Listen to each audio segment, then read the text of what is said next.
Bonsoir à tous et bienvenue au Festival Ciné Bon Dieu, c'est une belle salle. Hein. Merci Yoshka de nous accueillir depuis 8 ans déjà. Hein. Et là, ce soir j'ai envie de dire merci à toi et à ta merveilleuse équipe parce que franchement à chaque fois c'est un bonheur.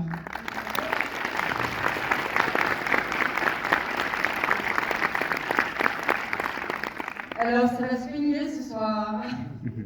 Vous venez tous les deux. Stéphane, Guipong.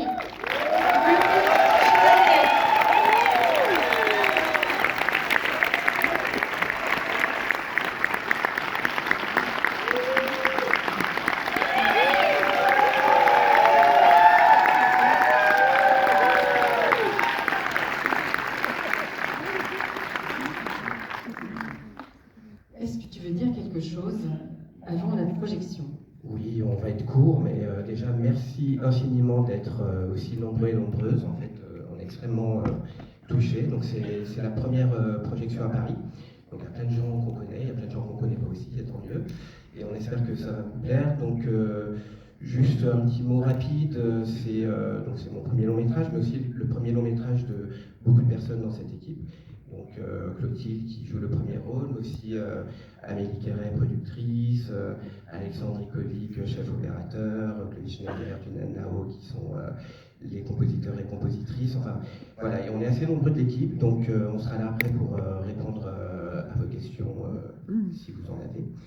Et voilà, et on espère que vous allez passer un bon moment, et je vais passer le micro à Clotilde qui va dire un petit mot aussi avant qu'on commence. Merci Julien, merci à toute l'équipe de nous recevoir. Moi je parle un tout petit peu parce que c'est la plus grande salle qu'on ait jamais eue jusqu'à présent. Merci infiniment d'être là.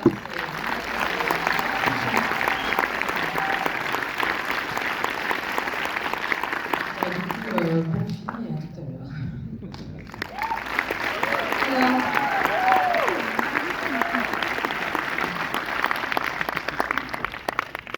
Paris and all that jazz.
sont bizarres.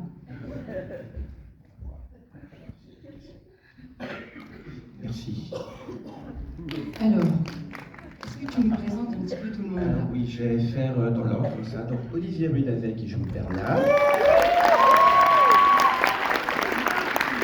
Kinan Dao, compositrice. Claudie Schneider, compositeur. Claudine Chevalier, Yvonne Nguyen. Christophe Peck, Georges. Marie-Thérèse Rioux, Tata. Pierre-Antoine Louès, Fabrice. Gaël Perrelli, Coco. Pierre Gachia, Gus. Alexandre Nicovic, directeur de la photographie. Caroline Weyland, chorégraphe. Et Amélie Perret, productrice.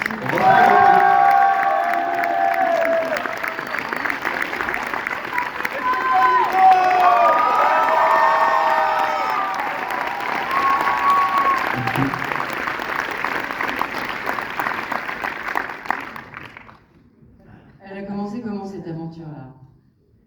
Parce Elle a que commencé je vois comment? le plaisir que vous donnez tous, et que c'est comme le metteur en scène dans le spectacle qui dit tu nous donnes du plaisir parce que tu prends le plaisir, mais là c'est très fort. Et c'est formidable, et c'est pas souvent. Là, Eh tu ben, nous as. tant mieux. Vous avez tous ravis. C'est vrai que ce que dit Philippe, interprété par Thomas Joly, la comédie musicale, c'est une joie que tu vis et que tu nous transmets. C'est quelque chose qui était un des moteurs de cette envie de faire ce film, c'est-à-dire qu'il y ait une joie et qu'elle se transmette. De la joie, mais aussi de l'émotion et d'autres choses, mais avant tout de la joie.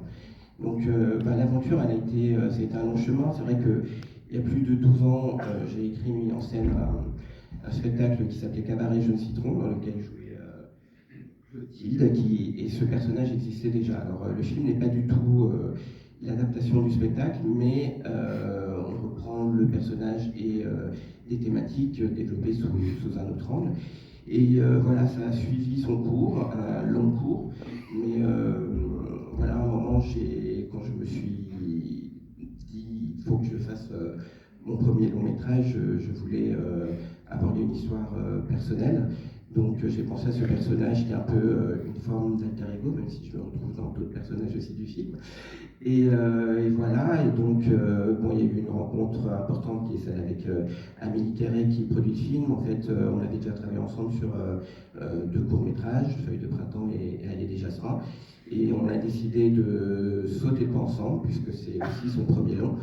Et voilà, et puis j'ai eu la chance et le bonheur de pouvoir réunir une équipe géniale composée de beaucoup d'amis, de gens que je connaissais avant, et puis il y a aussi des nouvelles rencontres, mais c'est vrai qu'il y a eu ce luxe de pouvoir travailler avec des gens déjà que j'aimais humainement et dont j'admirais le talent.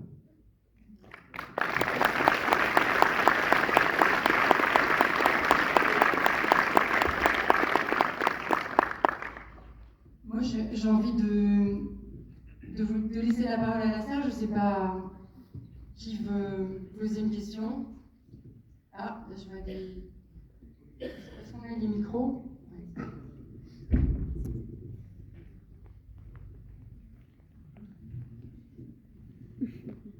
Là aussi.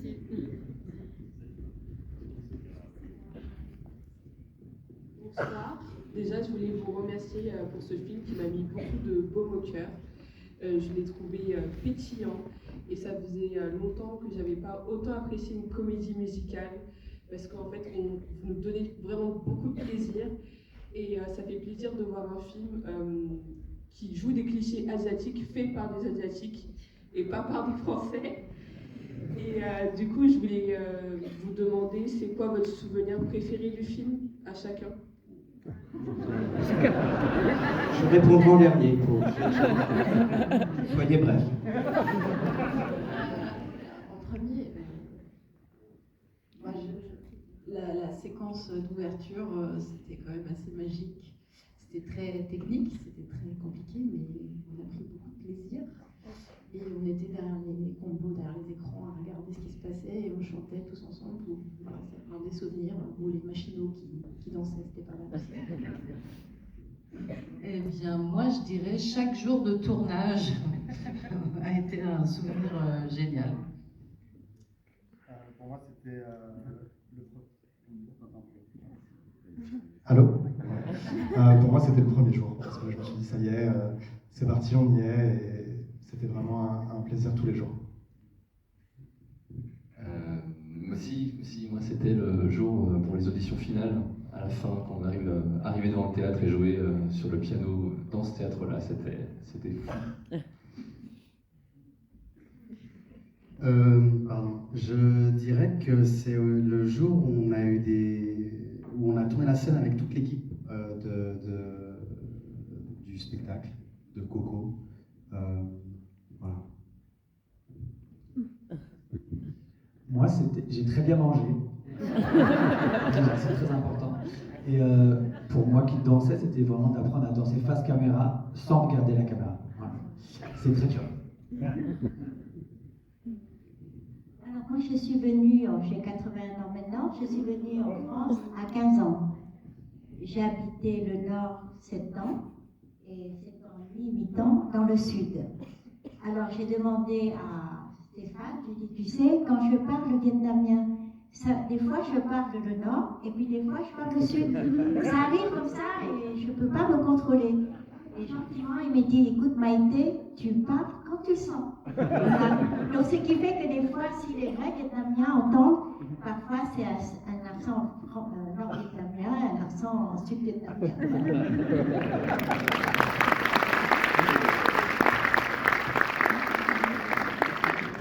Moi, le moment qui m'a le plus marqué, c'est la scène qu'on a tournée à 4, quand je suis avec ma mère, ma tante, au restaurant, donc la première fois qu'on se rencontre dans le film. Moi j'étais un peu comme Caro, c'est-à-dire que tous les jours c'était incroyable. Et là en les écoutant, j'ai repensé à une scène qui est vraiment une micro-pastille de ce film, c'est Marie-Antoinette. Parce qu'en fait, ça va vous paraître bizarre, mais quand on est asiate, on ne pense pas qu'on pourra un jour porter un vêtement d'époque. Et Stéphane a réalisé mon rêve, et c'était le jour de mon anniversaire.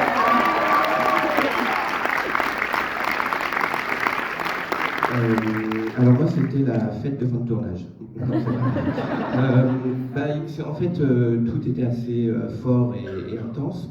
Je dirais qu'une des séquences qui a un peu cristallisé tout, c'est le cabaret vietnamien, parce qu'il y avait la plupart des personnages, mais dans les figurants, il y avait aussi beaucoup d'amis, il y avait quasiment tous mes frères et sœurs, donc certains sont là aussi, et ma mère aussi. J'aimais l'idée que cette scène soit le premier pas de Yvonne vers sa mère, et que finalement il se fasse en musique. Pour moi, il y en a eu beaucoup, mais vraiment un moment marquant, c'était l'enregistrement de l'orchestre symphonique, avec lequel on a enregistré toutes les chansons du film.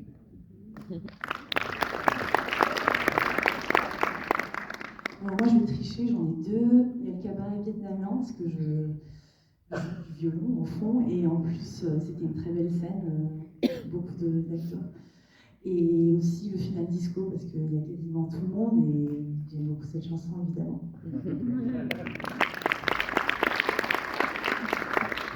Moi, je ne vais pas parler d'un moment du film, mais je vais dire que j'ai lu plusieurs versions du scénario. J'ai dû lire des toutes premières, et je vois le film que c'est devenu, et je dis bravo, bravo, bravo.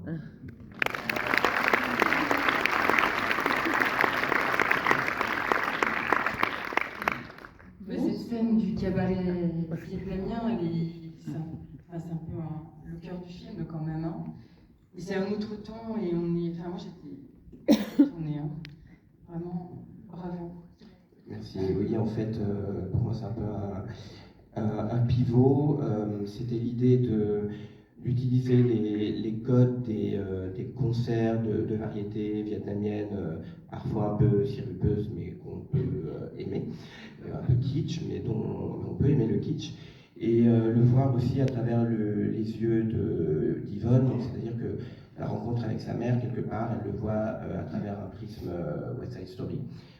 Assumer, hein, le père a une veste quasiment de la même couleur, etc. Mais c'est West Side Story avec des Vietnamiens qui sont ses parents. Donc c'était un peu, ça symbolise aussi sa façon de voir les choses et qui est aussi l'angle général du film. Ouais, c'est très beau. Et aussi ce je vous laisse la parole après. Hein, ce que j'adore, c'est qu'on est on est emporté par toute cette liesse, par les chansons, par la danse, et en même temps, tu arrives à faire des purs moments de comédie qui sont en dehors de ça. Et je sais pas comment, j'ai jamais vu ça en fait. Dans une comédie musicale, autant d'habileté à passer de l'un à l'autre sans que ça se sente, et on est toujours complètement dans l'histoire. Merci. Je sais pas, j'ai pas vraiment de distance ou de réflexion par rapport à ça. En tout cas, c'est vrai que la volonté, c'était d'avoir à la fois de l'humour, de l'émotion, de la musique, d'essayer de doser d'une façon équilibrée. Après, bon voilà, on fait de son mieux. Bonsoir, je suis juste en bas là. Déjà, bravo à tous, j'ai vraiment beaucoup aimé le film, j'ai passé un super moment. Moi, ma question, ce sera pour Stéphane. Je crois que vous êtes comédien parce que je vous ai vu dans Emilia Pérez, c'est ça? Et là-dedans aussi, ouais, bravo. Et ma question, c'est est-ce que vous déjà vous êtes de base comédien? Et si oui, est-ce que vous avez voulu réaliser par pure envie de réaliser ou aussi par nécessité parce que les personnes d'origine asiatique, en l'occurrence vietnamienne, ici ne sont pas assez représentées dans le cinéma français? Alors, en fait, à la base, je suis pas comédien, c'est quelque chose qui est arrivé un peu plus récemment. Ma formation, c'est vraiment cinéma, écriture, réalisation, ce sont les études que j'ai faites. Il y a quelques années, j'ai voulu commencer à me former, plutôt pour avoir des outils pour diriger mes comédiens et mes comédiennes. Et puis, je me suis un peu pris au jeu, donc j'ai passé des castings, des choses comme ça. Donc, voilà, donc ça m'est arrivé de faire des petites choses. Donc voilà, c'est dans ce sens-là. Mais cependant, ce que je retrouve dans votre question, c'est que pour moi, il était de toute façon important, comme le dit Yvonne à Coco dans la loge, de raconter nos histoires, car nos histoires n'existent pas sur les écrans français, bien que voilà, nous faisons partie de la société française. Et j'avais envie qu'elle soit racontée de l'intérieur, par des gens qui l'ont vécu et qui la connaissent. Donc, en tout cas, oui, c'était une envie qui vient plus au départ du côté scénariste et réalisateur. Merci beaucoup.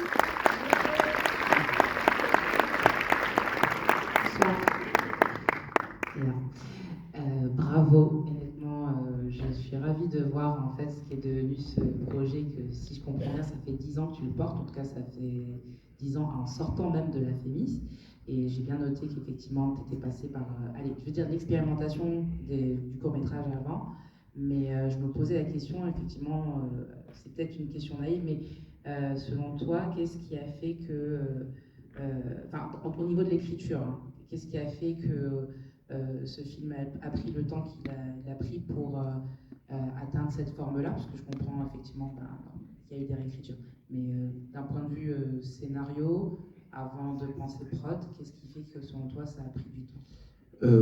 En fait, je crois que pendant le processus d'écriture et de maturation de l'écriture, j'ai un peu suivi le même parcours qu'Yvonne, c'est-à-dire que j'ai commencé à développer ce projet à la FEMIS, à l'atelier scénario il y a 10 ans, et je me suis mis des contraintes que personne d'autre ne m'a mis. C'est juste que je suis à la FEMIS, j'ai fait un truc d'auteur, donc c'était ni une comédie musicale.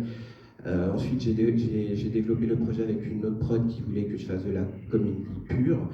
Et à un moment, je me suis arrêté, je me suis dit, mais en fait, c'est pas ce que je veux faire. j'ai envie de raconter mon histoire avec mon ton, mon style. Et je pense que c'est à partir du moment où je me suis dit, j'allais être le plus personnel, que les choses se sont mises en place. Le développement avec Amélie, puis le début des recherches de financement. Donc finalement, c'est moi-même qui ai mis du temps à accepter l'identité du projet et peut-être ma propre identité. Ben, merci pour cet éléphant qui fait très bien ses nems.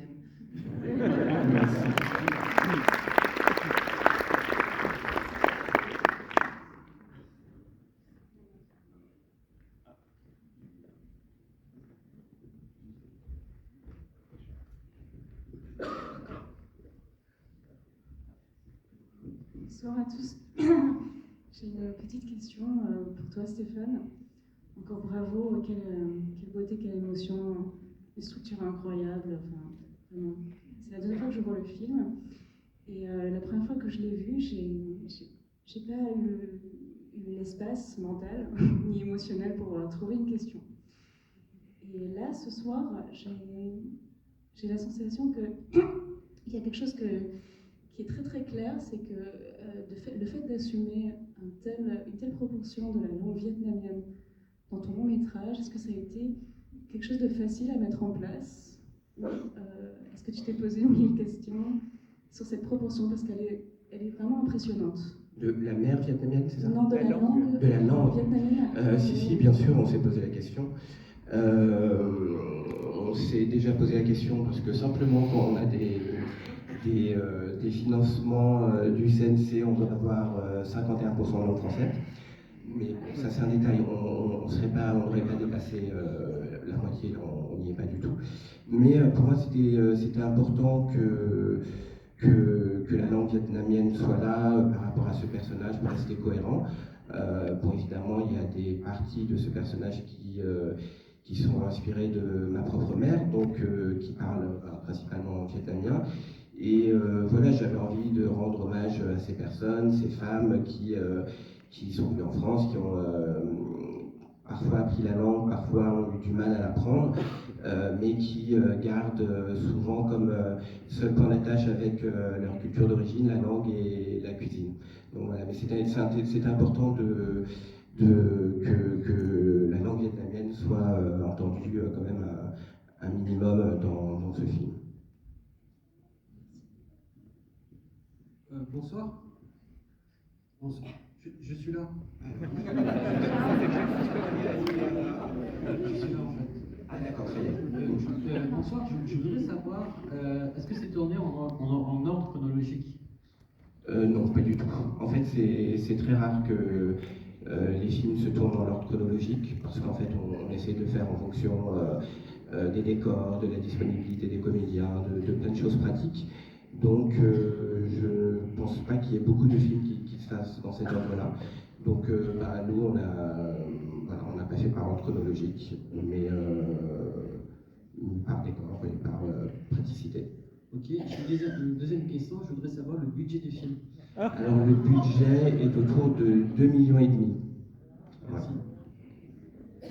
C'est 2,5 millions très bien dépensés. Merci. Je suis là.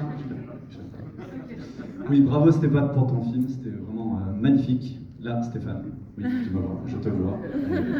Ça fait plus entrer finalement. Non, c'était vraiment incroyable, un feel-good movie avec une vraie portée politique derrière, magnifique, et vous êtes tous très beaux. Le personnage de la mère quand même est exceptionnel.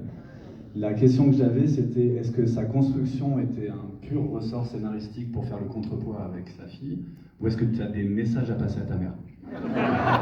Alors, ma mère n'a pas encore vu le film et je ne sais pas quand elle le verra. Et, non, je crois que j'ai arrêté de faire passer des messages à ma mère.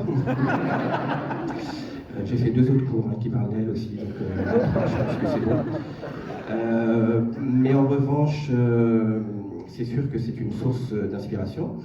Parfois je raconte, parfois on me demande mais où vous êtes inspiré?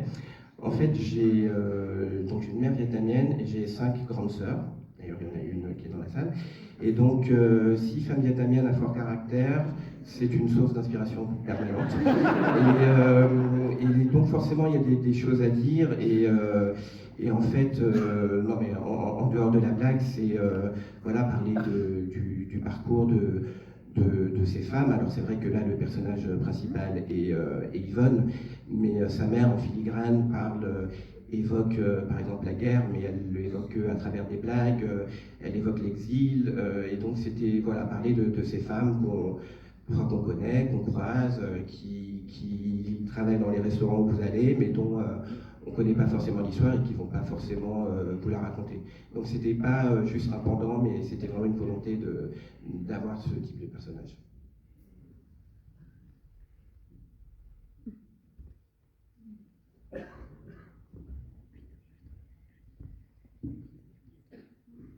Bonsoir. Tout d'abord, bravo. C'était vraiment super drôle et touchant. Moi, j'ai une question plutôt sur la musique. Donc, en tant que fan de comédie musicale, j'imagine que ça a dû être très excitant pour toi de composer avec le compositeur la musique de ton film. Je veux juste savoir un peu plus le process, si ça a été compliqué, facile, des inspirations, tout ça. En fait, donc Clovis et Tunnel ont composé la musique. Moi, je ne compose pas. J'ai juste donné quelques couleurs, indications, et je vais les laisser parler.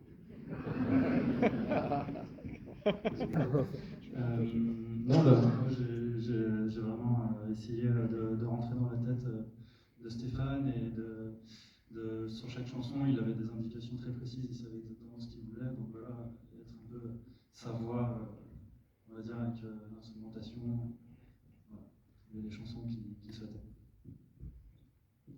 Oui, alors pour répondre à ta question, merci.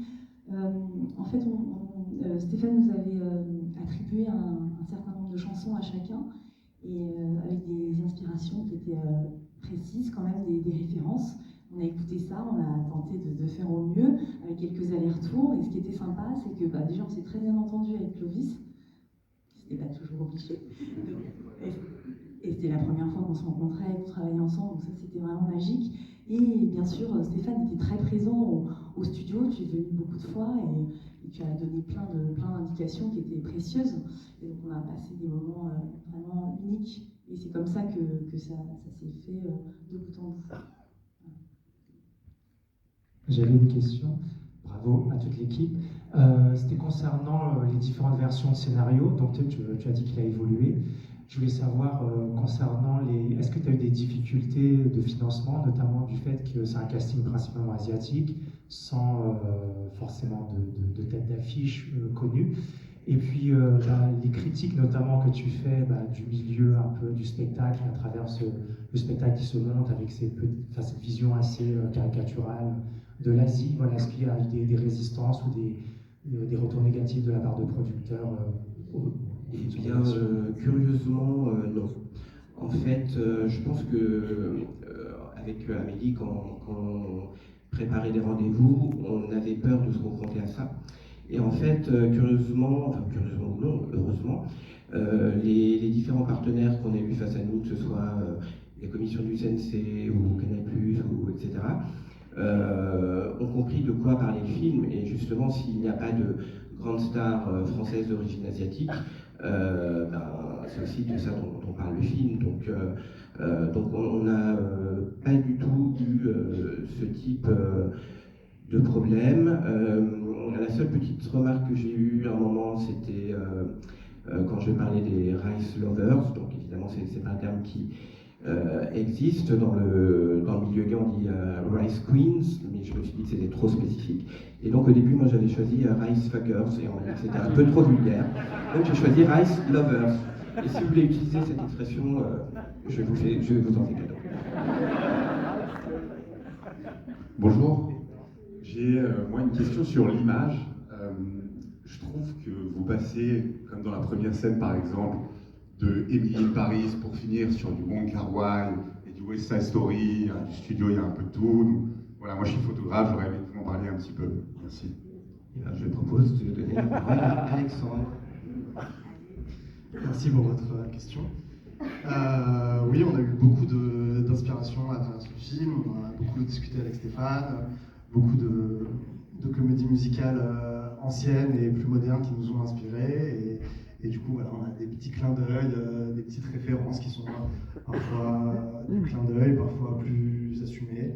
Et voilà, on a essayé de faire un joyeux mélange entre les séquences de cuisine, dans la maison, d'avoir quelque chose de plus classique, entre guillemets, des longs travelling dans tout ce qui est les séquences entre la mère et la fille, et d'avoir quelque chose de plus moderne et plus pop sur les séquences musicales, de danse, filmées au Steadicam, etc. Bravo, le grand écart est réussi. Merci.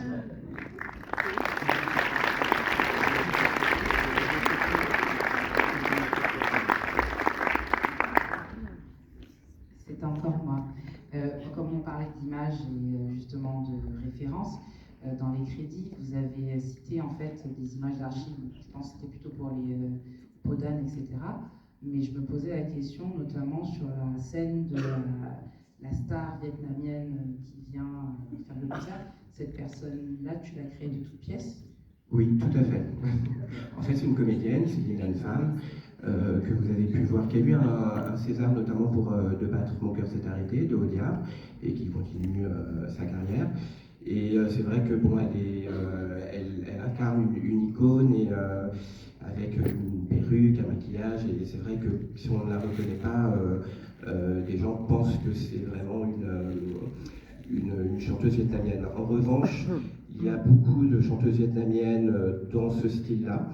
C'est vrai qu'il n'y a pas très longtemps, je suis tombé sur une photo de ce type de concert, et c'était exactement les mêmes lumières, le même type de robe, le même type de maquillage. Donc je l'ai créé de toutes pièces, mais en m'inspirant de choses existantes. Ok, on imagine que tu es fort au karaoké alors. Pas spécialement, je ne sais pas. Il faut que je boive beaucoup en fait. Alors bravo à tous pour ce magnifique film. Moi j'avais une question pour la production, pour Amélie. On dit souvent que le public français n'aime pas trop la comédie musicale. On a développé en France un style de spectacle musical que les snobs comme moi dédaignent parfois un petit peu. Et donc je voulais savoir si pour aider ce film à émerger, pour le vendre, pour le faire vivre, est-ce que le fait que ce soit une comédie musicale, ça a été un atout ou plutôt fallait convaincre, quoi? Voilà. Alors c'est rigolo que la question tombe sur moi parce qu'à la base j'aime pas trop la comédie musicale. Mais ce que moi j'aime dans cette comédie musicale, c'est que toutes les chansons sont toujours justifiées puisqu'elles préparent un spectacle. Enfin, voilà, c'est tout le temps, et c'est aussi, je pense, en partie ce qui fait la continuité entre les autres scènes. Ça a été, moi je crois que je n'ai eu que des versions comédie musicale, je crois. Mais quand il me l'a pitché, en fait, j'ai trouvé le projet tellement singulier et unique que ça n'a pas été... Enfin, et c'était logique, en fait. Tout ce que ça racontait, il fallait que ce soit une comédie musicale. On s'est posé la question à un moment de comment nommer le film. Est-ce que c'est une comédie musicale? Parce qu'il y a des gens qui nous disent « Ah oui, mais c'est pas une vraie comédie musicale parce que ça chante pas tout le temps. » Donc à un moment, on disait film musical. Enfin, voilà, il y a eu des nomenclatures un peu différentes. Par contre... Bon, on nous a quand même dit c'est très ambitieux pour un premier film, comédie musicale, et si on réfléchit bien, en tout cas les films récents comédie musicale en France, il n'y en a pas beaucoup où on danse vraiment. C'est-à-dire qu'on chante, mais on ne danse pas. Donc nous, on s'était rajouté la couche de danse. Donc effectivement, on nous l'a dit, c'est quand même très risqué, c'est très ambitieux, etc. Après, Stéphane avait un passé de metteur en scène de comédie musicale au théâtre, donc on pouvait tout à fait justifier que voilà, il a déjà fait du cinéma, il a déjà fait de la comédie musicale sur la scène, donc maintenant il va faire mélanger les deux. Mais enfin, je pense pas que ça a été un atout. Je pense que ça a été plutôt un bon, vous êtes sûr, c'est quand même compliqué. C'était plutôt ça, quoi. D'ailleurs, on a quand même quelques partenaires, notamment en distribution et en chaîne, qui nous ont dit non mais la comédie musicale c'est clivant, les gens n'aiment pas ça. Donc voilà, heureusement on en a eu d'autres qui nous ont dit oui on aime, mais voilà, donc parfois c'était pas un atout.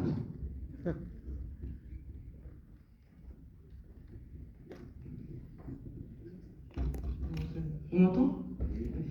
Non, en fait c'est pas vraiment une question, c'est plutôt d'abord bravo, j'ai beaucoup aimé le film, et je voudrais remercier Stéphane, je pense que c'est lui qui a choisi de rendre hommage dans ce film. J'ai vu à la fin, en fait, au début j'ai été intrigué, j'ai vu au début sur l'autel des ancêtres, j'ai reconnu l'acteur qui nous a quittés trop jeune, François-Xavier Fan. Et ensuite j'ai vu à la fin, dans le générique, que ce film rendait hommage à ce talentueux jeune acteur qui nous a quittés suite à une maladie. C'était en décembre, je crois, il n'y a pas longtemps, 2 ans. Il y a bientôt 2 ans. Oui, voilà.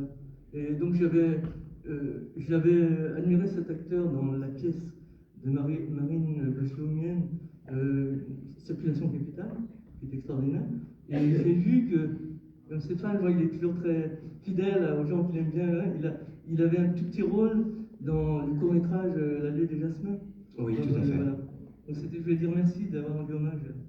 En fait, c'était un ami proche, donc François-Xavier Fan, qui est comédien de théâtre de cinéma, et en fait, il a beaucoup suivi le projet et il en aurait fait partie s'il avait été là. Donc pour moi, j'avais envie de lui dédier ce film.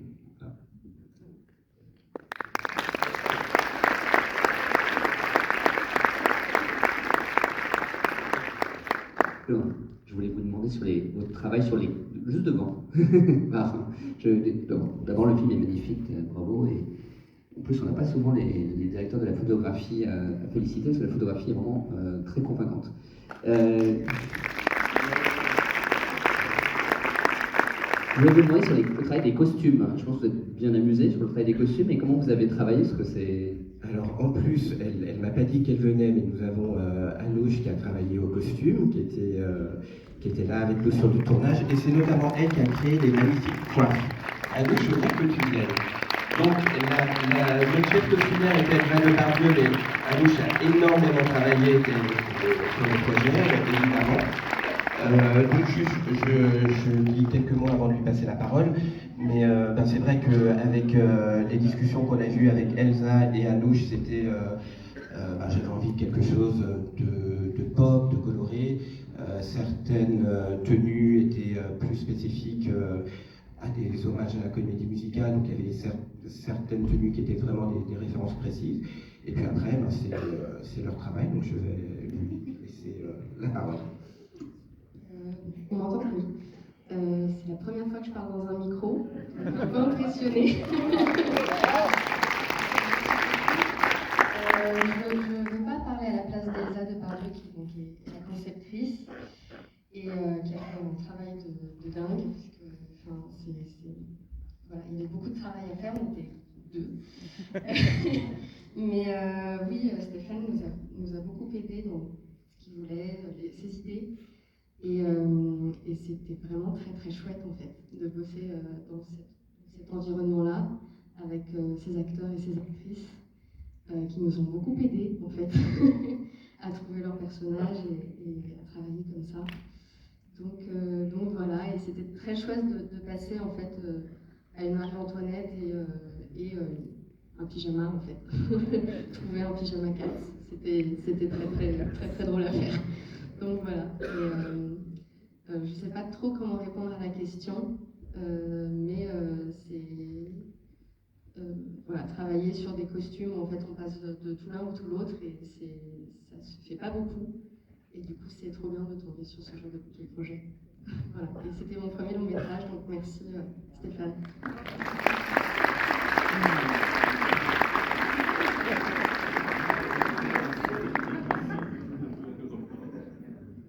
On sent très fort dans le film le travail collectif. Hein. De toute façon, on voit bien que tout ça a pris. Quoi.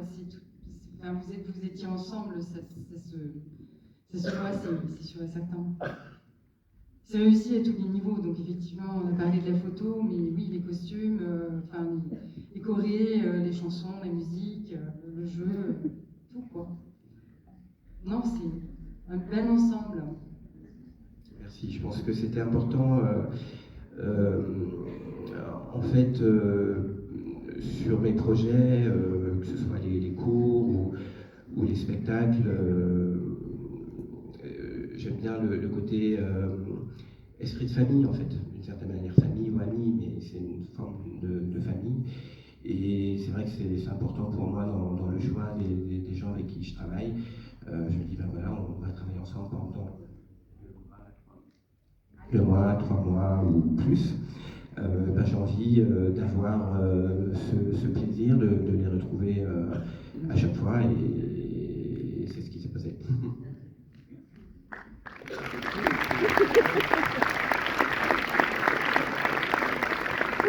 Coucou. Stéphane, coucou tout le monde. Je voulais dire bravo à Stéphane et à tout le monde aussi. Nous, on s'est rencontrés sur le projet Yellow is Beautiful. C'est un projet photographie où on mettait en avant toute la diversité asiatique, masculin pour commencer, mais féminin ensuite. Et du coup, justement, tu nous avais déjà parlé, on avait fait aussi une interview justement des projets ou des passions de chacun. Et du coup, tu avais parlé justement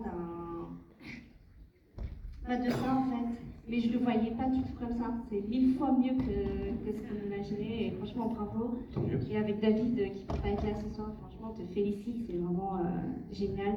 Et c'est un pas vraiment encore vers la représentation asiatique dans le milieu du cinéma ou même du divertissement. Et justement, j'avais une question pour Petite Chevalier, donc je découvre cette actrice.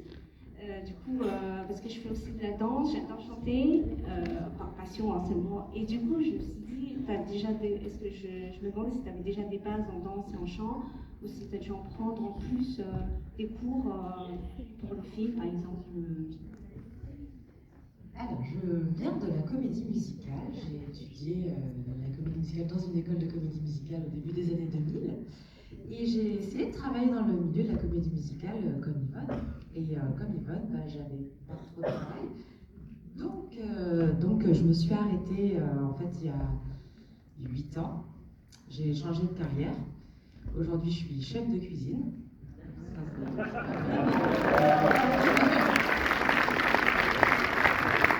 Et en fait, quand Stéphane m'a appelé pour me dire, voilà, en fait, on va faire le long métrage, Yvonne Nguyen, elle est toujours là, et j'aimerais vraiment que ce soit toi. Je me suis dit, waouh, ok, j'ai pris du poids, j'ai arrêté de danser, j'ai pas chanté depuis longtemps, comment ça va se passer? Et en fait, oui, je m'y suis remise. En fait, je continue à chanter dans ma vie personnelle régulièrement. Et oui, j'ai repris des cours. Et puis après, en fait, j'étais très très bien entourée parce que voilà, il y avait par exemple Caroline en danse qui m'a vraiment remise en confiance, etc., qui travaille vraiment à l'écoute des danseurs, professionnels ou moins professionnels. Et puis voilà, après, Clovis a su composer, créer des musiques dans ma tonalité, parce que je ne suis pas une soprane, j'ai une voix un peu plus basse, etc. Donc voilà, on s'est synchronisés, on va dire, tous ensemble. Et voilà, du coup, j'ai remis un peu le pied à l'étrier à ce moment-là, et ça m'a fait très plaisir. Voilà.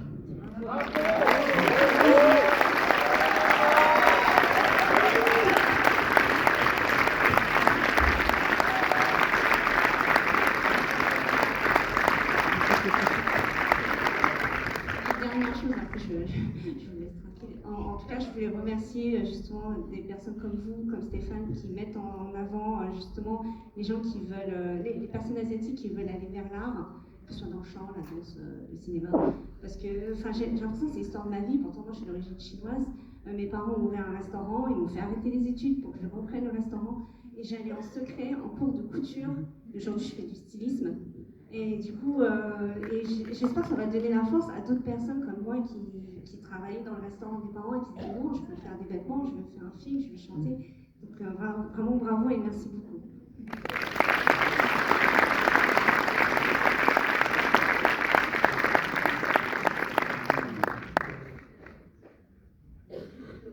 Tout le monde entend là?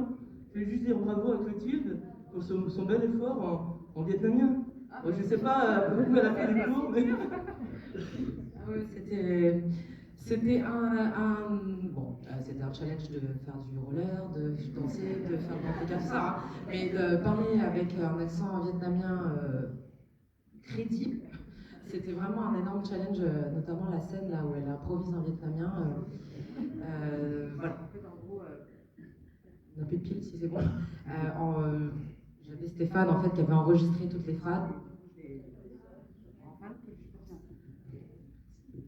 Merci. Et en fait, c'est vraiment juste. Je m'endormais avec Stéphane qui me parlait, qui faisait toutes les phrases comme ça, pour que ça ne finisse par rentrer, parce que c'est hyper dur. Juste, du coup, je précise, puisque Clotilde parle de ce moment d'improvisation en vietnamien, c'est une des scènes où on a vraiment utilisé le son direct, c'est-à-dire que c'est pas le playback enregistré en studio, donc voilà, parce qu'on voulait garder cette émotion, et parce que c'était super, donc voilà, et donc bravo pour le vietnamien.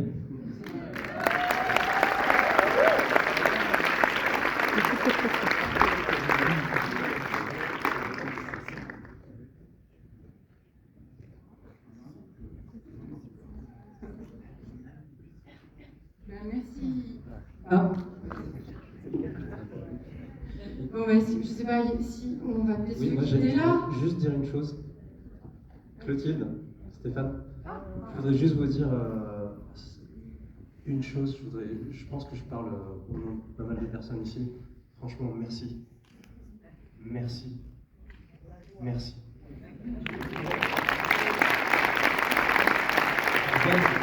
En fait, c'est tout ce que j'ai toujours voulu voir au cinéma. En France, j'ai toujours rêvé de voir des Asiatiques qui parlent sans accent, qui ont une vie normale, et ça fait du bien, quoi, ça fait du bien. Et Clotilde, je voudrais juste demander, qu'est-ce que ça fait d'être premier rôle en France, et qu'on ne te demande pas de prendre l'accent, et juste d'être toi-même? Comment t'as cherché ça? Comment t'as vécu ça? Franchement, En fait, qu'est-ce que ça fait, Clotilde? je me suis, comme je l'ai expliqué, donc voilà, il y a 8 ans, j'ai décidé d'arrêter la carrière en comédie musicale et au théâtre et à l'image parce que voilà, j'avais pas de travail intéressant. Voilà, c'était effectivement compliqué d'avoir des auditions où on ne te demande pas de parler avec un accent qui n'est pas le tien, ou alors d'interpréter une geek ou une masseuse taille, ou voilà, enfin d'être rempli de clichés. Fort heureusement aujourd'hui ça change, ça évolue. On voit des égéries asiatiques pour des grandes marques de luxe, voilà, c'est plein de choses que je trouve formidables. Et en fait, j'étais pleine de trac quand Stéphane m'a dit écoute, tu vas prendre le rôle d'Yvonne. Et à un moment, je dis mais Stéphane, si jamais je suis pas bien, tu me dis si je parle trop fort, parce que même la scène, je parlais avec voilà, une bonne intensité, alors que le cinéma, on était quand même plus intimiste, etc. Et là, il me dit un truc, il me dit, juste avant le tournage, il me dit écoute, Clotilde, je vais pas foutre en l'air mon film, donc si ça va pas, je te le dis.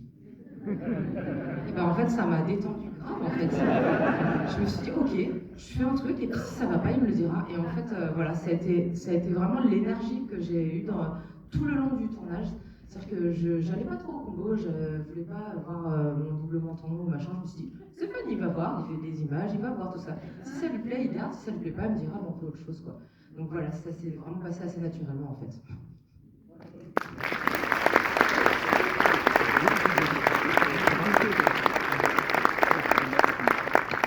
Je vous propose éventuellement de continuer en sortant de la salle avec toute l'équipe du film. Merci d'avoir été si nombreux.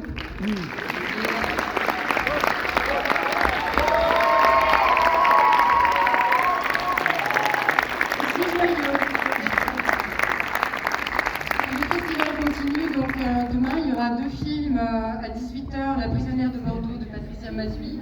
Amine Bouafa sera là à l'issue de la projection pour discuter avec vous, le compositeur de la musique du film. Et puis à 20h, Tall and Unknown de Madi Kefal, un film palestinien, ce qui n'est pas très courant. Voilà.